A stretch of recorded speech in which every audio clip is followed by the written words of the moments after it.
Fuzzy creatures of all nations. Oh. This is one of my light diffusers, but I didn't bring it out here to do that. I brought it out here because I realized that with overcast lighting, this looks almost exactly like I'm in front of a green screen. Yeah, I'm not in front of a green screen.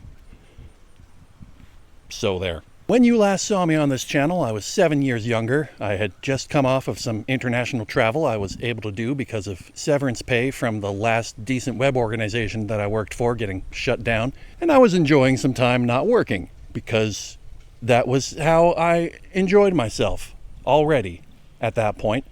I knew that lasting peace of mind tended to elude me when I had a job. Now, in theory, I could spend all kinds of time on creative projects. That was, in theory, what I wanted to do with my life after all. But I didn't do those projects. I mean, I stopped making these videos. I wanted to.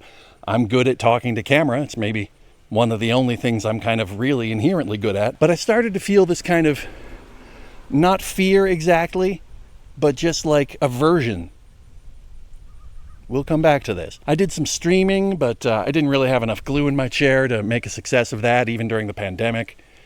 You know, people want you to play a video game for like 3 hours at a stretch, at least. I can't imagine that. I've got 1 hour in me when I'm good. And my attitude towards work had become similar already. Like, I'm not stupid. I knew that severance money is not going to hold out forever, and I knew that I was lucky to have access to the career of web development, which is, you know, one of the last good paying careers that there is. I had a feeling I could go back to that field when I wanted to. We'll come back to that too. And I had a feeling I could do the work without the feelings of unease that had been setting in if I just kind of figured out how to apply myself, which of course echoes the homework that I would have to do when I was a kid, that I would have to kind of be forced through by people standing over me, you know, whether it was teachers or parents. And again, I like to think that I'm not stupid. I knew how to do the work.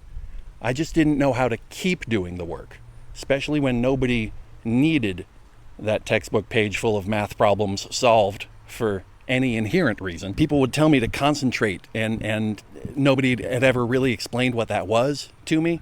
You know, I thought it was something you did with just all of the muscles in your head, just like if I stared at the page hard enough, then the solutions would start flowing out of my pencil. Yeah, it was like my brain just shut down in protest and did not want to think about those things anymore. So anyway, I didn't spend a lot of my time on creative projects. I spent a lot of time trying to relax, because it was the thing that I thought was the antidote to what was wrong with me, you know.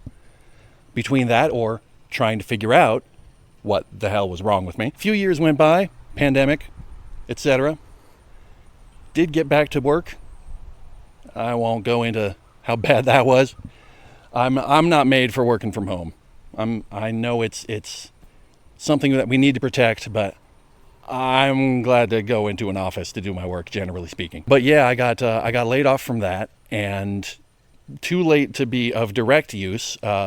My doctor, who I had been seeing, pursuing an actual ADHD diagnosis, suggested that, yeah, that's a thing. And also, why don't you take this test that assesses adults for autism spectrum disorder? Spoilers, we figured out what the hell is wrong with me. Yeah, there's a link to this test in the description if you're curious, by the way. You know yourself. I tested in the high positives. Wait, no, I tested in the low positives. I tested in the high functioning. You know, just go read the test. Yeah, but if you're not familiar, Asperger's syndrome is generally referred to as autism spectrum disorder these days. It has been out of the DSM, Diagnostic Standards Manual. Asperger's, the name, has been out of the DSM for 10 years now, as they decided that, you know, it's not helping us learn anything about this spectrum of disorders to just say that it's a different thing that we all know is related to autism, but it's different and we give it a dude's name when it doesn't give other people as many problems. That's not... I don't know whether you can hear that. This looks beautiful and pastoral, but we have neighbors. Anyways, a little while after that, my doctor brought up the existence of something that I didn't know was a codified thing at all. It was called PDA, pathological demand avoidance. Sometimes referred to as persistent drive for autonomy by people who don't like the word pathological. The word pathological just means it's a problem. And yeah, I think it's a problem. I do not think it is a part of me, my identity that I've got to defend. I would rather have it gone, thank you. But it means that when something becomes a demand on you, something that you have to do, or at least some of those times, it's different for everybody because everything about autism is different for everybody. It induces this anxiety and just this inability to do the thing without kind of really costing yourself in a mental and emotional way. I say really costing yourself, but like it's a thing that accumulates over time. And yeah, I'm happy to use the word pathological.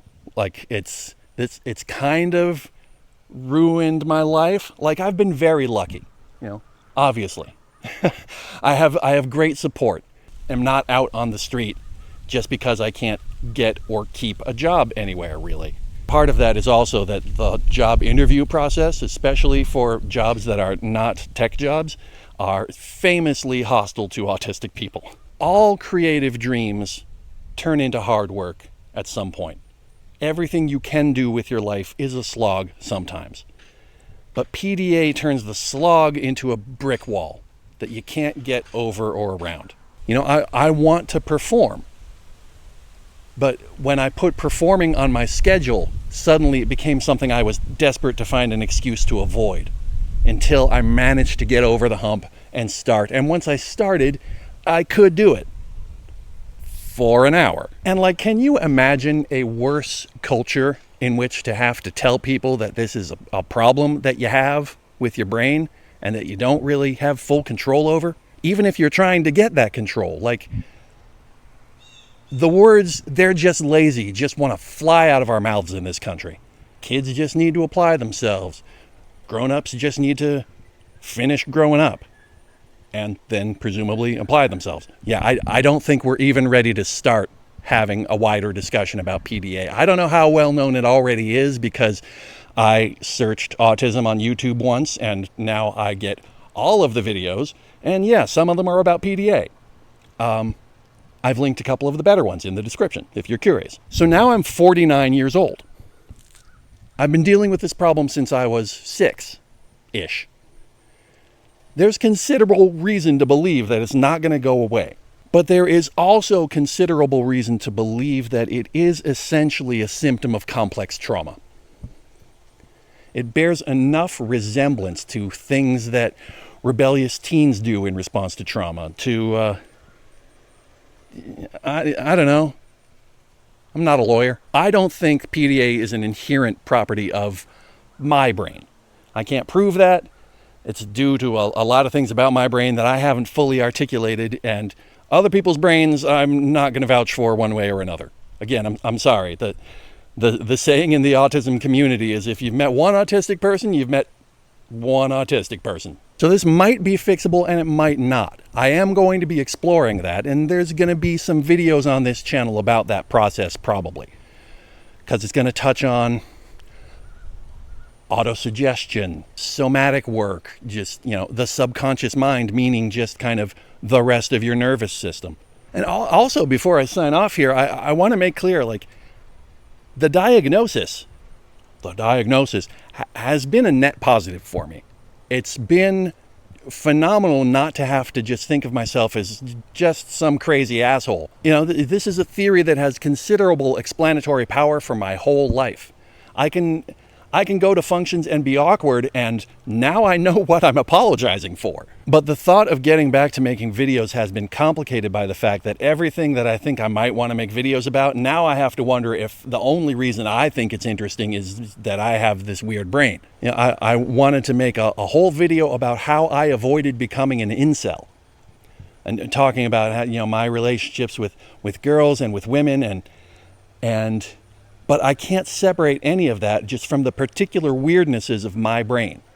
And we're probably still going to talk about these subjects, but I had to tear the whole thing up and start rewriting it, and it's been It's been an arduous, ongoing process. And like, I used to think, well, I'm just going to have a channel about explaining nerd stuff and why it's cool to the curious generalist. And I might still do that.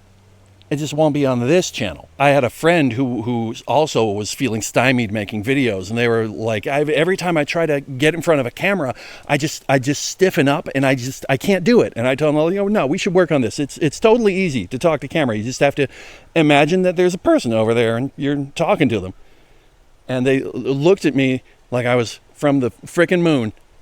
And then I went, oh no, this is, I see the problem. I'm from the frickin' moon.